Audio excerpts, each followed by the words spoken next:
Well, good evening, everybody. I hope everyone's having a dust-free evening in the Lone Star State. I know that here in El Paso, where I am, we a big old dust storm just settled down and is not looking to go anywhere. My name is Marco. I'd like to introduce Kelsey Kling from our Public Affairs Department. How's the air quality treating you over there, Kels?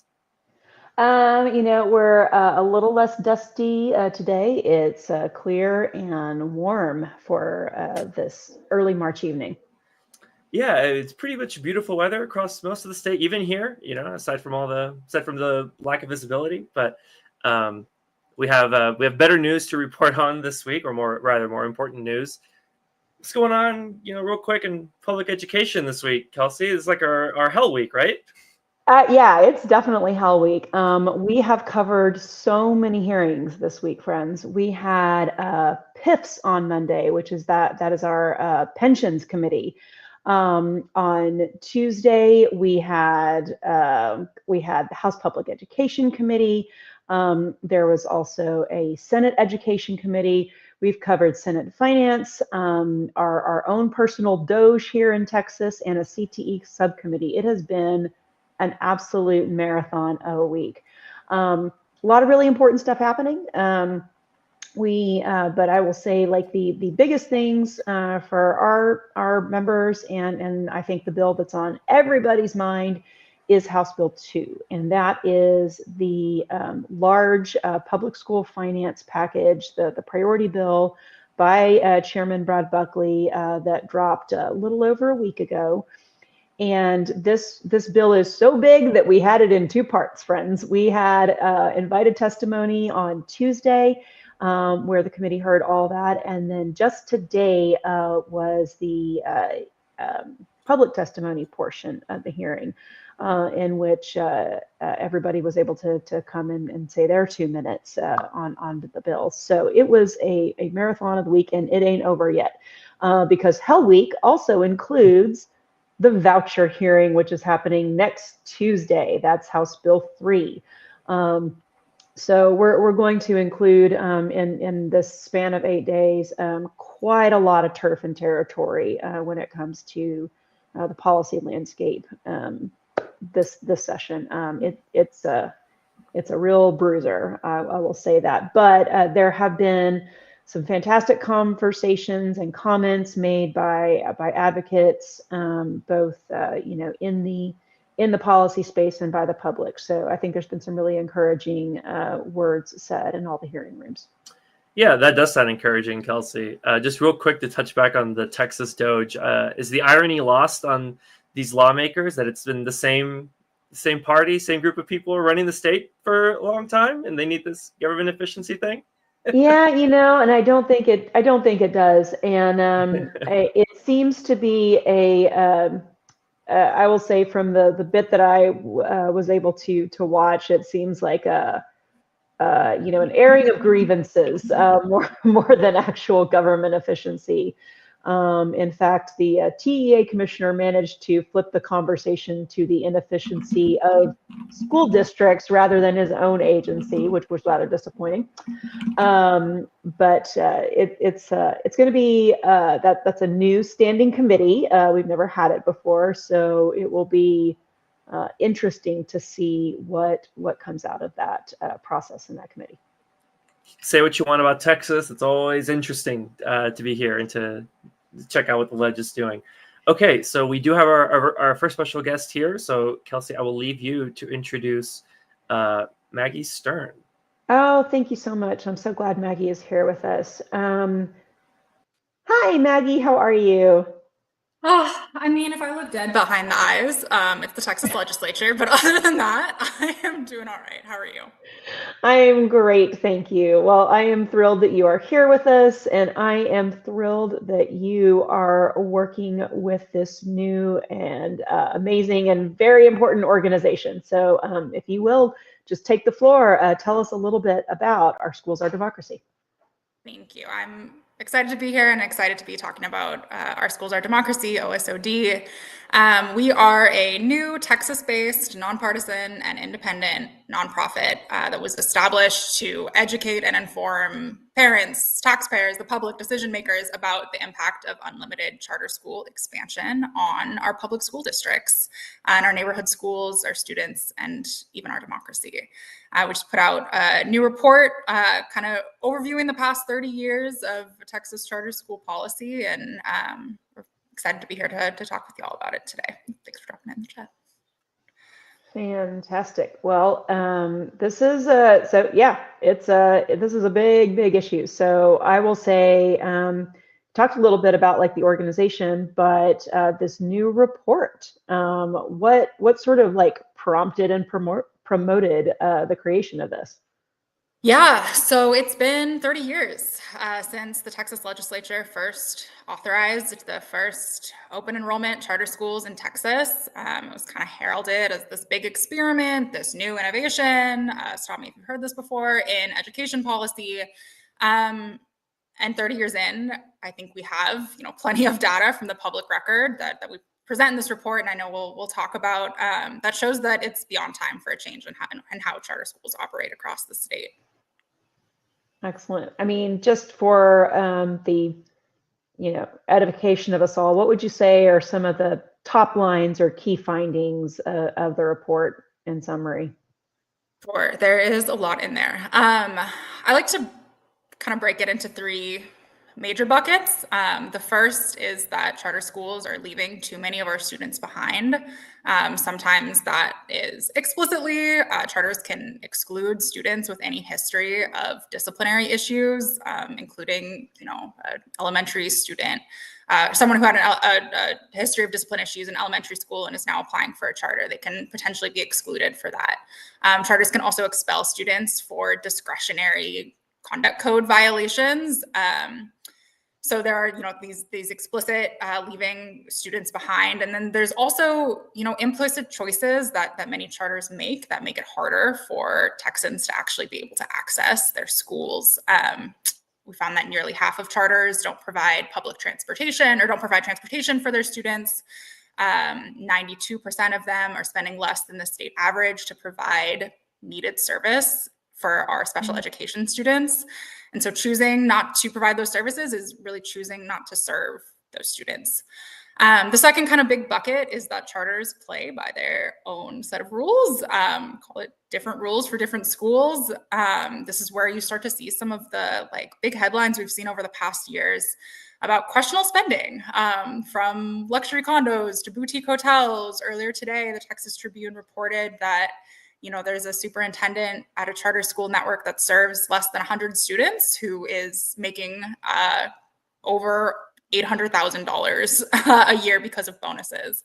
The third kind of big issue is taxation without representation. Public schools, public districts have to go to the voters when it comes time to elect board leadership, incur bond debt to build new facilities. Charter schools don't have to go through that process. They get to self-select their own board members. They incur bond debt without really any public notice, let alone a public vote.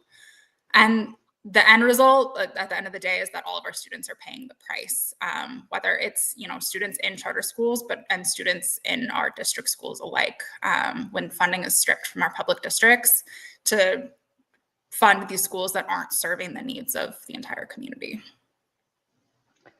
Wow. Yeah. So, I mean, you alluded to this in your first point, but I'm old enough to remember when charter started in Texas, and it was supposed to be, as you said, this kind of like experimental thing. And the idea was, or the hope was, that these innovative charter schools were going to come up with these innovations, right, and bring those back to the public school sector, and student performance was just going to go through the roof, right? That was the promise. Yep. That was the promise. But what has the report concluded about student outcomes over that 30-year period? Yeah. What we found is that consistently, it's our district schools that are outperforming charter schools statewide. You can look at graduation rates, dropout rates, the percentage of D and F rated campuses, statewide star performance. Public schools statewide, again and again, are reporting better student outcomes than charters do. I think one thing that's really important to note, given a lot of the conversation that we're hearing in the legislature and around the state about this kind of influx of uncertified teachers and concerns about who is, teaching our students, charter schools actually have 49% of their teacher workforce are uncertified. Last school year, that's compared to just 7% in school districts, even though, I think most of us who've ever stepped foot in a classroom or sent a kid to school, intuitively knows that preparing teachers to succeed is one of the best ways to make sure that they're prepared to teach our students to succeed as well. But we also have the data to back up that teacher certification is a huge, huge input into student success. So when we are seeing some of these student outcomes, there's, certainly a lot of reasons, but I think that certified teacher piece is really important to point out. Awesome. And I would, there's a question I'd like to put for you. So it's kind of worthy of explanation. Is there a distinction between what somebody's asking are public and private charters? So I'd like you to talk a little bit about how charters kind of are in that they've kind of got one foot in both worlds, as it were. They straddle the line. Yeah. I think a lot of times, charters will talk about themselves as public schools up until the point where they no longer want to be subject to the same rules that our public schools, our district schools actually have to subscribe to, in which case they're suddenly, private organizations. So yes, they do straddle that line. The way that, like I said, charters, part of the reason that they can, self-select their board and don't have to go to the public for a vote on bonds and things like that is because the charter holder is a nonprofit private organization. They're not as accountable to the public as school district leadership needs to be. So there is an important distinction in the way that charters are operating. And that leads to a lot of, the concerns that we found in this report about just accountability and transparency for the choices that they're making. Well, and you mentioned accountability and transparency. That's obviously a concern. So, just based on the report, what are some of those policy recommendations related to that topic or others that the report is sort of recommending? Yeah, I definitely encourage folks to read the full report for a full list of recommendations, but just a few that I'll mention quickly. I think fundamentally, parents and the public need more power over the decision to open new charter campuses in their communities. The way it works currently is that if a charter wants to expand, so they already have a charter and they've decided, we want a new campus in, whatever city, they just have to file a charter expansion amendment that gets decided, approved by a single elected official or appointed official, the governor appointed commissioner of education is the one who gets to determine the fate of those charter expansion amendments. And there is just so little opportunity for, people who actually live in those communities to weigh in on whether they want or even need a charter school, opening down the block. We've seen wild stories of, a community voting to open new district schools to spend their money on these new district campuses just for a charter campus to move in next door without any notice or public vote. We think that needs to change. We also think there needs to just in general be stronger guardrails and state oversight and public transparency into charter schools decisions. We have high standards for our public schools. We certainly think charter schools should have to meet those same standards. And like I said earlier, there is kind of this wealth of different rules for these different schools that the charters currently operate under. We believe that there needs to be changes, for example, to ensure that charters do truly have to accept and enroll all their students. So those are just a few that I'd point out. Excellent. And so the question on my mind as we sort of make the transition to the second part of our webinar here is what is in House Bill 2 for charters? So what does that look like? Because yeah, I mean, these are big bills, and they have a lot of implications for public schools, but also charters. Yeah.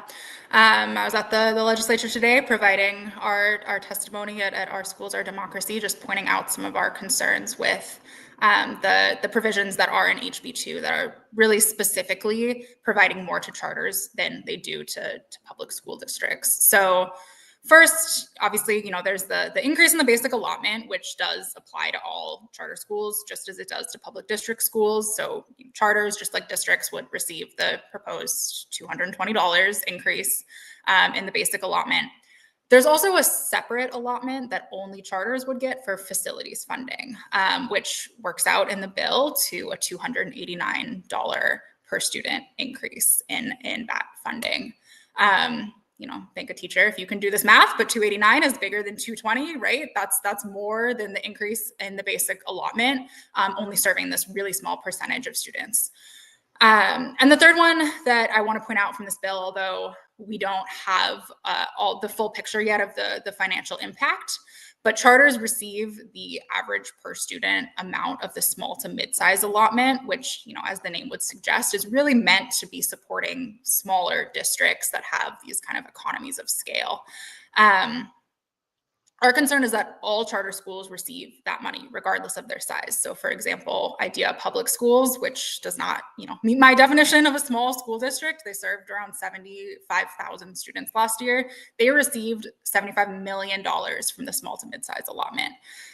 So not only did public districts of that size not receive any of that, the same amount of money, that's also, a windfall for big charters from an allotment that is rightfully meant to be going to our smaller districts. So we're definitely keeping an eye on any changes to that allotment in HB2. Thank you. Well, I mean, Maggie, wealth of information, wealth of knowledge.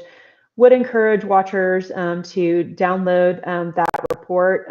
It is not terribly long, but it is very, very dense with some fantastic information. So I want to thank you for being here with us this evening. And we'll be watching for further OSOD action in the text ledge this session. Thanks for having me. And next, it's my great pleasure to introduce Representative John Bryant. Hello, Rep. Bryant. How are you? Good. Well, for those who just joined us here this evening, they don't know that you have spent the better part of the day listening to public testimony on House Bill 2. So since that is just fresh on your mind, I'd like to get your sort of, boots on the ground reaction to what you heard in the committee hearing today. Well, the bill only increases the basic allotment by $220, which is, as I described it in a previous hearing, a paltry amount of money compared to the $1,380 we need to make up for inflation since 2019. So the bill is quite inadequate to achieve the kind of goals that AFT and I and a lot of others who are advocates for public education would like to achieve. It is heavy on support for charter schools. The amount of money for teacher salaries they've talked a lot about is 81% of it's going in through the this teacher incentive plan, another complicated scheme that they put in the bill.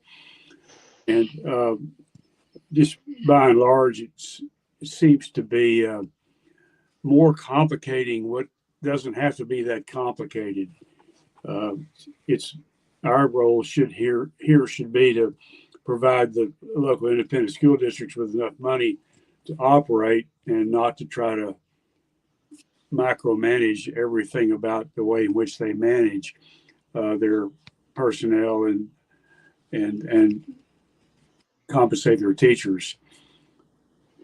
Yeah, I 100% agree with you. It's like the sort of meat and potatoes of our funding just isn't in the bill. It's sort of given to all these other little minor pockets that might seem to add up to a lot, but it really doesn't provide the robust base funding that we need for our teachers. And For those who may not know, Rep Bryant, can you talk a little bit about how the basic allotment, as it exists, and maybe how it's contemplated in HB2, could or would impact teacher salaries outside of the TIA? Well, let me kind of put it in context. We had testimony today. We had the same testimony 2 years ago. Today, it was once again Paul Colbert, who's an outside consultant, but he used to be chairman of the Public Education Committee. He's an expert. That independent school districts have not had an increase in their funding, the funds that they can use for operations, in now 12 years. All the funding, the increases that have been talked about have gone to charter schools and gone for other purposes. So I'm not talking about an inflation adjustment. I'm talking about just dollars. It hasn't increased in 12 years. And in fact, in some of those years back there, they were getting more dollars than they got in the last school year. So when you talk about an increase in the basic allotment of $220, in view of all the years that have passed, in view of the enormous advantages that we give to charter schools, and now they're going to try to give to private schools through vouchers, it's just they're just really abandoning the field in terms of trying to sustain public education, which has educated 90% of our people and continues to. I'm not sure if that's the answer you're looking for, but that's the description that I would give. That's great. Now, I mean, so you have a rather different plan for how to increase teacher and support staff salaries than is contemplated in HB2. I'd like for you to tell us a little bit about your bill and your idea for how to improve the lot of our many school employees. Well, I would give every teacher in the state and across the board raise of $10,000 at least, more if we can get it. I really think 15,000 is more like it, and then create a system that related to longevity that wasn't a flat across the board, but also rewarded longevity and some of the other factors. And I would put a cost of living adjustment in the, I should say, a price index adjustment in the bill, so that the compensation part of the bill goes up with the cost of living, and we don't have to argue about it every year in the future. The legislature, if we have an emergency and they can't pay for it, well, that's different. We can always talk about that. But the presumption should be that our teachers are going to be compensated, and we're never going to be left behind. That's the way I would approach it if I had my preferences. We have to deal with the reality here that there's 88 Republicans in the House and 62 Democrats, and there are 11 Democrats in the Senate and 20 Republicans. So we have a pretty steep hill to climb in terms of winning. I do think, though, that whether you're talking teacher salaries or vouchers, that in the House that we still have about 71 votes and could sporadically get another 5 to win. It takes 76 to win, based on sentiments that have been expressed informally and other factors. So we need to keep trying and keep fighting, and keep offering amendments and keep putting members on record. If you're going to vote against public education, then you get on the record so everybody knows where you stand. Absolutely. I love that. Well, and your comments just now teed up my very next question is, so to get to that magic 76 that we need on, against vouchers and for, compensation for our teachers, what do you think educators should be doing right now, and say even through the end of the legislative session, to to engage on these really important issues. That's, not just for education, but hey, this is the health of our whole state here. When we support education, we support all the good work that's happening in Texas. Well, the most important thing is to be contacting your legislator, including the Democrats. So don't take anybody for granted. We got all the Democrats against vouchers 2 years ago, but let's just be sure. So contact them too. But it's really, really important to contact Republican members and tell them that it's important to you, and try to bring other people along with you, not just teachers, but other people that support public education. Vouchers really don't make any sense when you study it logically. When you take Governor Abbott's ambitious political agenda out of the picture and just talk about the facts and about what makes common sense, vouchers don't add up. They have a bad history of operating in the states where they've been implemented, and they have a truly vile history in our national history because they originated with segregation back in the 1950s, and they've kind of been like a dormant disease or something that have been brought back to life here all these years later, again, as a way to separate us, because they want to teach their own version of science and religion and history and get off in their private schools and do it with the taxpayers' money. 100%. Well, Rep. Bryant, you have been an absolutely stalwart supporter for educators, for everybody in the school system, and for Democrats in the House. And we just could not be happier that you're up there fighting the fight for us and with us. And especially with your appointment to the House Public Education Committee this session. It's just very refreshing to have you and your questions coming up there on the dais. So we so appreciate everything that you're doing and will continue to do for teachers this session. I will ask, I'm going to kick it back to Marco here in just one moment, but it can be really daunting, and I think, sometimes a little bit depressing, to kind of continue this work. It's like, didn't we fight for school funding last time? Didn't we fight against vouchers last time? And we did all those things, and we have to do it again. So I will just say to those on the call, please,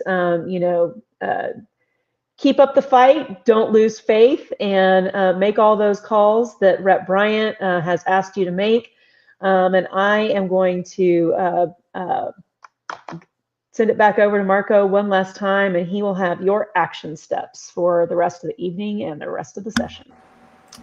Yeah, thank you, Kelsey. And another thank you to Representative John Bryant and Maggie Stern for being on with us tonight. I mean, how great is it to have two great public education advocates, working hard and, informing the public on really what's going on in public education in the legislature. So I know everyone's grateful for their time. So, and Kelsey, you were great at the Q&A as well. So you've heard it 100 times, contact those state reps, contact those senators. We've got the link down there. There's links in, wherever you're watching. There's YouTube, Instagram, Facebook. The links are all there. Don't be shy. If Representative Bryant says you got to do it, everyone needs to hear from you, Democrats, Republicans. Just make sure it's actually your state rep and your state senator. Don't call around. They want to hear from constituents. So go ahead and do that. Spend your time doing that. And then, again, you've heard this a while as well. Sign on to our Educators Bill of Rights. It is our legislative agenda at the Capitol. It's, we've had bills offered already that include key tenets of our Bill of Rights, and we thank those legislators that have been working with us to do so. Every signature is really critical. Share it with your colleagues, your coworkers, family members, neighbors. Guy you met on the street. He can sign the Bill of Rights. Yeah. Super important. Talk to your colleagues about this. And our last action here is, demand a fair budget. This stuff is happening right now. The arguments, the debates over the basic allotment are happening right now. So demand a fair budget. Write to your representative today. That action, that bit.ly done there. It's your one-stop shop. Click a button and it's done. You don't even have to get on the phone. You don't got to do anything like that. With that, I want to thank everyone for your time. I hope you have a wonderful evening, and I will let the video play us out. Without the union, without I'm pretty sure we would be in turmoil. I have been employed by the district for more than 23 years, and I am currently homeless. I take care of Texas kids every day, and I make $23,000 a year. I don't want to walk away from my kids, but I have to take care of myself.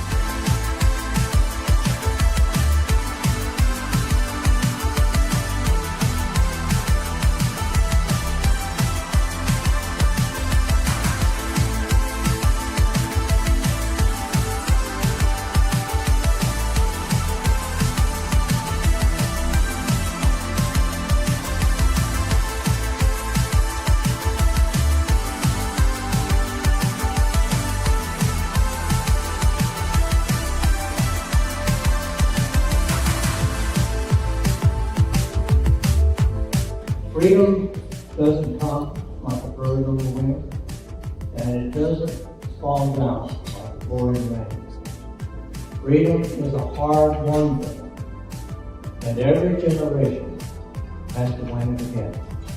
It's your generation that now has to go out and fight.